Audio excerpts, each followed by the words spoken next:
মানুষ, হ্যাঁ? একটা মানুষ আপনার আত্মীয়, সে আসছে আপনার বাড়িতে মিষ্টি নিয়ে, আর আপনি সেটা ফেলে দিলেন। মা, এই যে এই মাসের হাত খরচ আপনার, এইখানে আপনার চশমা কেনার টাকাও আছে, আর যদি কিছু লাগে আমাকে জানাবেন। ঠিক আছে সোনা, আমি তো জানি তুমি হলে আমার লক্ষ্মী বৌমা।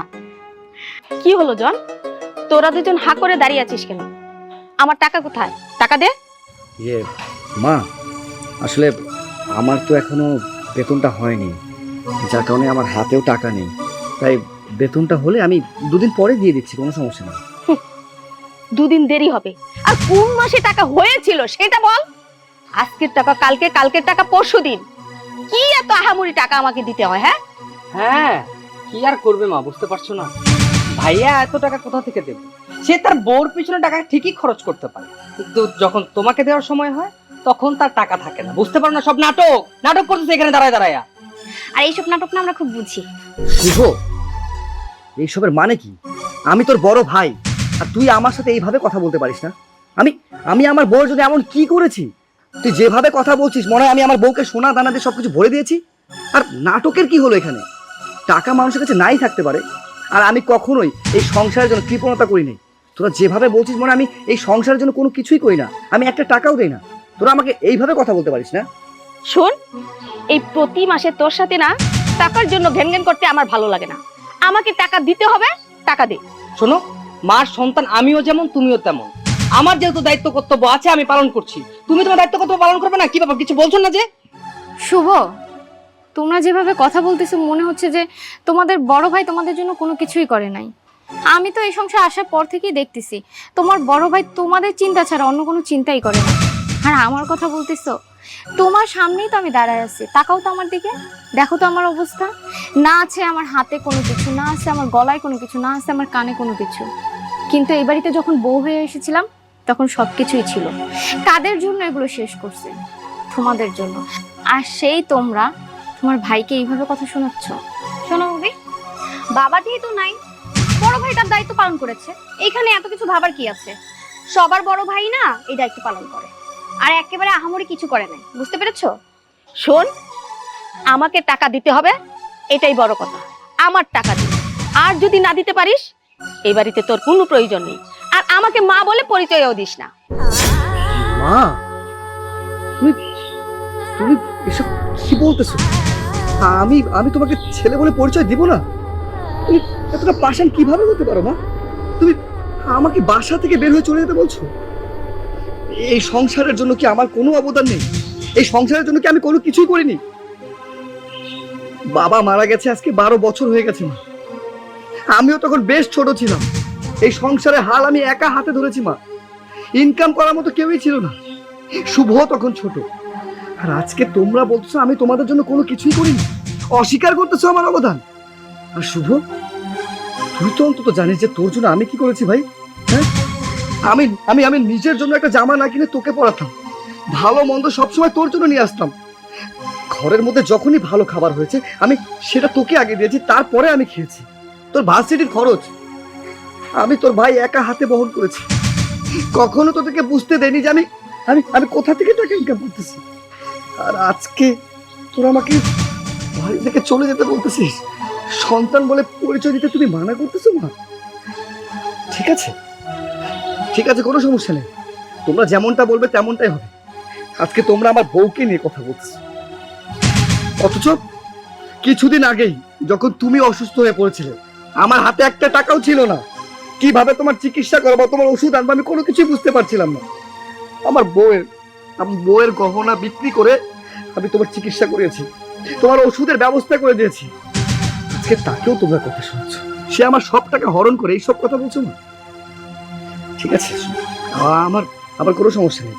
আমার মা যখন বলতেছে এই বাসা ছেড়ে আমাকে চলে যেতে, আমি থাকবো না মা, আমি থাকবো না। ভাই চলো। আসসালামু আলাইকুম বিয়ান সাহেবা, এটা হাতে নিন। মেয়ের বাড়িতে বেড়াতে এসেছেন সামান্য 1 কেজি মিষ্টি নিয়ে, আপনার লজ্জা করলো না? হ্যাঁ মা, আপনি কেমন মানুষ? হ্যাঁ, একটা মানুষ আপনার আত্মীয়, সে আসছে আপনার বাড়িতে মিষ্টি নিয়ে, আর আপনি সেটা ফেলে দিলেন। বেশ করেছি, কেন ফালবো না? হ্যাঁ, তোমার বাবাকে কতদিন বলেছি এই বাড়িতে না আসতে।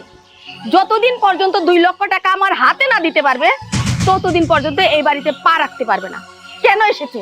হ্যাঁ বিয়ান, আপনি তো আমার সংসারের অবস্থা জানেন। আমি চাইছিলাম যে টাকা 2 লাখ আপনাকে দেওয়ার আগে আমি এই বাড়িতে আমো, কিন্তু বিশ্বাস করেন মায়াডার মুখটা দেখার জন্য বুকটা যেন কেমন করছিল। আমি আর থাকতে পারলাম না, বললাম মায়াডারে এক নজর দেখে আই। তাই তাই আমি চলে আইছি। তো বিয়ান, আমার তো আর জমি জমা নাই, বাড়িটুকুই সম্বল। আমি ওই বাড়িটা বেচা দেওয়ার জন্য জমির দালাল ধরছি।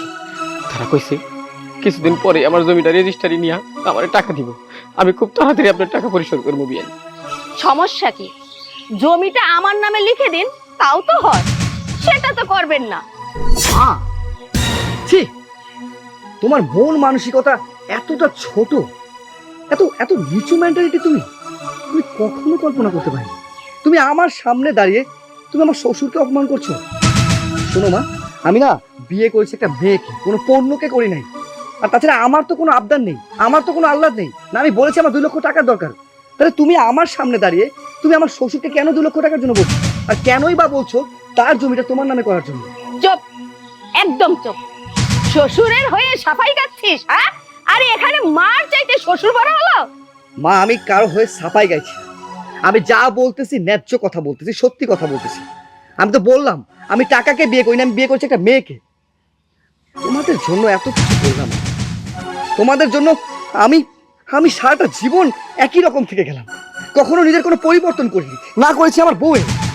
তুমি আমার সামনে দাঁড়িয়ে তুমি আমার শ্বশুরকে অপমান করতেছো, তোমার লজ্জা করতেছে না মা? ছি, আমার ভাবতে অবাক লাগছে যে তুমি আমার মা। আরে কেনই বা তুমি এমন করবে না? যে নিজের পেটের সন্তানের সাথে এমন করতে পারে, তাকে ঘর থেকে বের হয়ে চলে যেতে বলে, সে যে আমার শ্বশুরের সাথে কিরকম ব্যবহার করবে তা আমার ভালো মতোই বোঝা আছে। আর তুমি এই যে তোমার বৌমা তোমার ছেলের এত এত প্রশংসা করতেছো না, চাঁদের কণা বলতেছো না, তুমি না ভিতরের খবর কোনো কিছুই জানো না মা। একটা বার জিজ্ঞেস করো তো তোমার ছেলেকে, তোমার ছেলের মাসিক বেতন কত? তুমি জানো না, কারণ তোমার ছেলে কখনোই তোমাকে সত্যিটা বলেনি। তোমার ছেলের মাসিক ইনকাম হচ্ছে 1 লক্ষ টাকা মা, কিন্তু তুমি জানো 30,000 টাকা। বাকি 70,000 টাকা কোথায় যায় মা? বাকি 70,000 টাকা যায় তার শ্বশুর বাড়ি, তাদের শখ আহ্লাদ পূরণ করার জন্য, তোমার বৌমার শখ আহ্লাদ পূরণ করার জন্য। আর তোমাকে যা দিচ্ছে না তা হচ্ছে উৎকৃষ্ট, যেটা বাঁচে সেটা, আর সেটা দিয়ে তোমার মন রক্ষা করছে। এটাকে ভালোবাসা বলে না মা, এটাকে বলে লোক দেখানো ভালোবাসা। আর সেই লোক দেখানো ভালোবাসাটাকেই তুমি মনে করো অনেক। কিন্তু আমি, আমার বউ, আমরা যে এত কিছু করেছি এই সংসারের জন্য, আমাদের কোনো নাম নেই। আরে মা, ওনাদের কথা বিশ্বাস করবেন না। ওনারা এগুলো বলে আমাদেরকে খারাপ করছে আপনার কাছে। নিপুণ, তুমি এখনো সবার মাঝখানে দাঁড়িয়ে গলা উঁচু করে মিথ্যা কথা বলে যাচ্ছ? তোমার লজ্জা করে না? এই সংসারটা না তোমার, তুমি অস্বীকার করতে পারবে?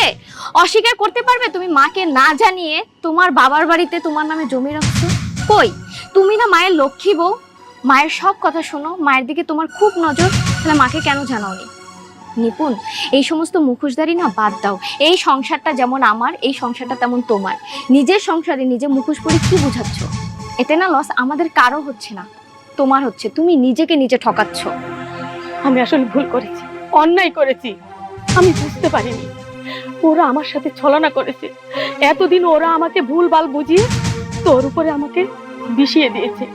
হ্যাঁ, আমি এক চোখে লবণ এক চোখে তেল বিক্রি করেছি, যেটা আমার করা উচিত হয়নি। কারণ আমার তো 2টো সন্তানই, কিন্তু সন্তান হয়ে মায়ের সাথে ছলনা করবে সেটা আমি বুঝতে পারিনি। বাবা, তুই আমাকে ক্ষমা করে দে। বিআই সাহেব, আপনি আমাকে ক্ষমা করে দিন। আমার কোনো টাকা পয়সা লাগবে না। আমি টাকার জন্য অন্ধ হয়ে গিয়েছিলাম, টাকার জন্য আমি পাগল হয়ে গিয়েছিলাম। টাকা পয়সায় সুখ নিয়ে আসে না, আসলে সুখ নিয়ে আসে বিশ্বাসে, যে বিশ্বাস ওরা ভঙ্গ করেছে। আমি চাইবো তোরা আর এই বাড়িতে থাকবি না, এই মুহূর্তে এ বাড়ি থেকে বেরিয়ে যাবি। মা, তুমি এসব কি কথা বলছো? আমরা কোথায় যাব? আর মা, এতদিন যাবো তো আমি তোমাকে দেখছিলাম, আমি তো তোমাকে কখনো টাকা পয়সা দিতে কমতি রাখি নাই, তাহলে আমরা কই কেন যাবো মা? শোন, আজকের পর থেকে তোর আর কোনো টাকা পয়সা দিতে হবে না। এই মুহূর্তে এখান থেকে বেরিয়ে যা। ওনাদেরকে এসব কথা বলে কোনো লাভ হবে না, কারণ ওনাদের কাছে সব সময় টাকাটাই সবার আগে ছিল, ভালোবাসার কোনো প্রাধান্য নেই।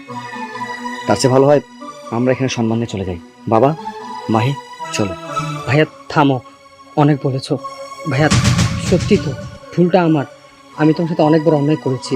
ভাইয়া আমি তো তোমার ছোট ভাই, তুমি আমাকে মাফ করে দাও। আর ছোটরা ভুল করলে বড়রা একটু মাফ করেই দেয়।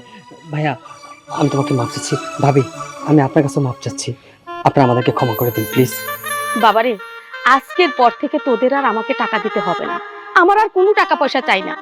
তোরা তোদের মতো এই সংসারটা চালাবি। এই যে আপনাদের পরিবারটা মিলে গেছে, আপনাদের সবার সুখ শান্তি দেখে এমনিতে আমি খুব খুশি হয়েছি। আল্লাহ যেন এরকম সুখ শান্তি সারাটা জীবন রাখে। বিআই সাহেব, আসুন আপনি আমার সাথে। ঠিক আছে, চলেন। আসুন।